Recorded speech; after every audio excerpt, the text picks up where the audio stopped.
अगली खबर का रुख करते हैं। असदुद्दीन ओवैसी यूपी में अखिलेश यादव से बार बार गठबंधन वाली फ्रेंड रिक्वेस्ट भेज रहे थे, वो भी हिस्सेदारी और बराबरी की शर्तों के साथ। लेकिन कांग्रेस और समाजवादी पार्टी ने ओवैसी की जमीन खिसकाने की पूरी प्लानिंग कर ली। खबरों के मुताबिक यूपी में कांग्रेस AIMIM के बड़े नेताओं को अपने पाले में लाने की पुरजोर कोशिश कर रही है। तो सवाल ये उठता है, क्या ओवैसी की पार्टी में हो रहे गृह कलेश के पीछे कांग्रेस का हाथ है? देखिए स्पेशल रिपोर्ट।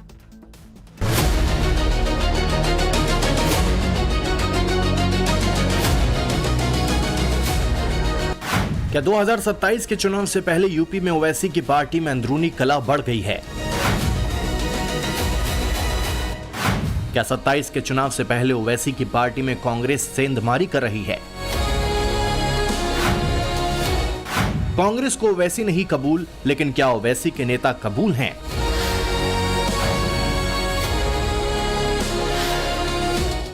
यूपी विधानसभा चुनाव जैसे जैसे नजदीक आ रहा है, वैसे वैसे मुस्लिम वोट बैंक की लड़ाई तेज हो रही है। मुस्लिम बहुल इलाकों में ओवैसी की बढ़ती ताकत और तेवर से समाजवादी पार्टी और कांग्रेस टेंशन में है।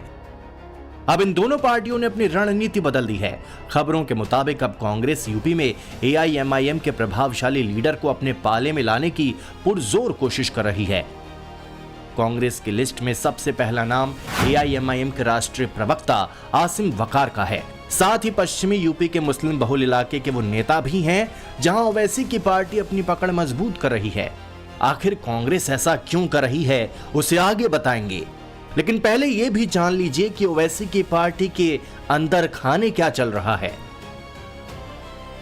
आसिम वकार का सोशल मीडिया पोस्ट भी इस बात की ओर इशारा कर रहा है कि यूपी में AIMIM के भीतर सब कुछ ठीक ठाक नहीं चल रहा है।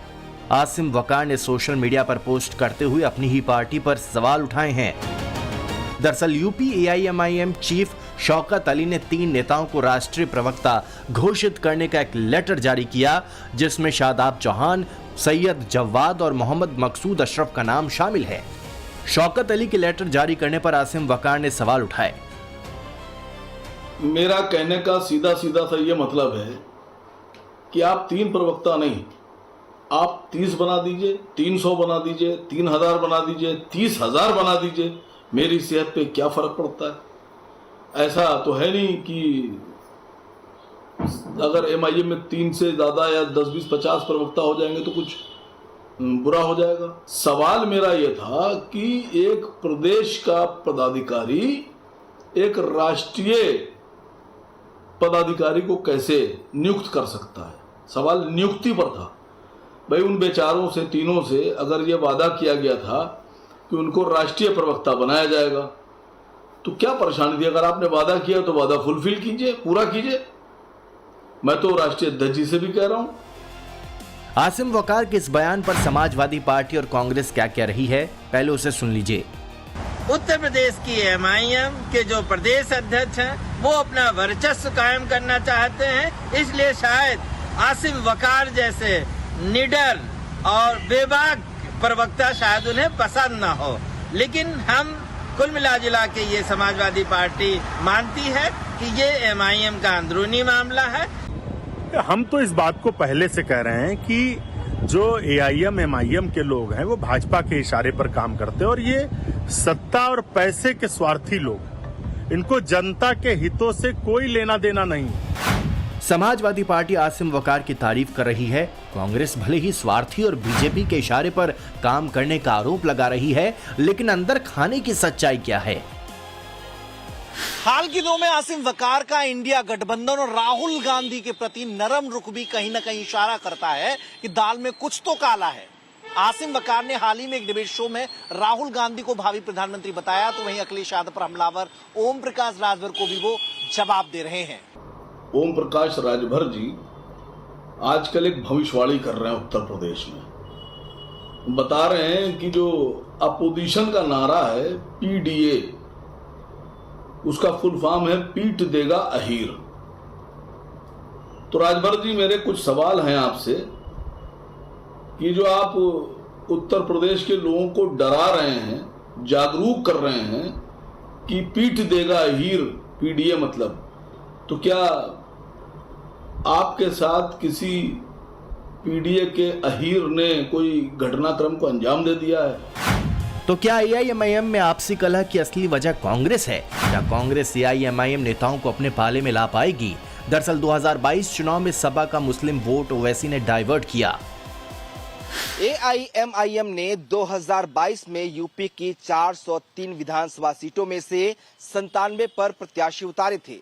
पार्टी का वोट शेयर 0.49% रहा था, लेकिन जिन सीटों पर फोकस किया वहां उसने 5,000 से 25,000 वोट हासिल किए थे। कम से कम 7 से 8 सीटों पर सपा के हार का अंतर एआईएमआईएम उम्मीदवार को मिले वोटों से काफी कम था। यानी अगर एआईएमआईएम का उम्मीदवार मैदान में न होता तो समाजवादी पार्टी को फायदा हो सकता था। कुछ फैक्ट समझिए।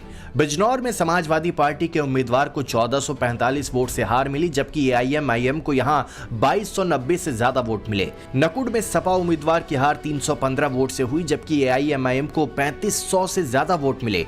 इसी तरह शाहगंज में सपा कैंडिडेट की हार 719 वोट से हुई, जबकि एआईएमआईएम को 2500 से ज्यादा वोट मिले। औरई में सपा उम्मीदवार की हार का अंतर 1647 वोट था, जबकि एआईएमआईएम को 2100 से ज्यादा वोट मिले। अब कांग्रेस इन सीटों पर फोकस कर रही है और एआईएमआईएम उम्मीदवारों को अपने पाले में लाने की कोशिश है, जिससे मुस्लिम वोट बिखरे नहीं। हालांकि ओवैसी की पार्टी अब भी कांग्रेस और समाजवादी पार्टी से गठबंधन का हाथ बढ़ा रही है और साफ कह रही है कि अगर ओवैसी के साथ गठबंधन नहीं किया तो यूपी जीतना मुश्किल होगा। पूरा खेल मुसलमान वोट बैंक का है। यूपी में करीब 20% मुस्लिम मतदाता हैं और प्रदेश की कुल 143 सीटों पर अपना असर रखते हैं। इनमें से 70 सीटों पर मुस्लिम आबादी 20 से 30% के करीब हैं, जबकि 73 सीटें ऐसी हैं जहां मुसलमान 30% से ज्यादा हैं। यूपी में 36 ऐसी विधानसभा सीटें हैं जहां मुस्लिम उम्मीदवार चुनाव जीतते रहे हैं और करीब 107 विधानसभा सीटें ऐसी हैं जहां मुस्लिम मतदाता चुनावी नतीजों को हमेशा प्रभावित करते हैं। पिछले चुनाव में तो यूपी के मुसलमानों ने ओवैसी को तवज्जो नहीं दी। ओवैसी की पार्टी यूपी में सिर्फ वोट कटवाही बनकर रह गई। 2022 के विधानसभा चुनाव में एआईएमआईएम ने 95 सीट पर चुनाव लड़ा।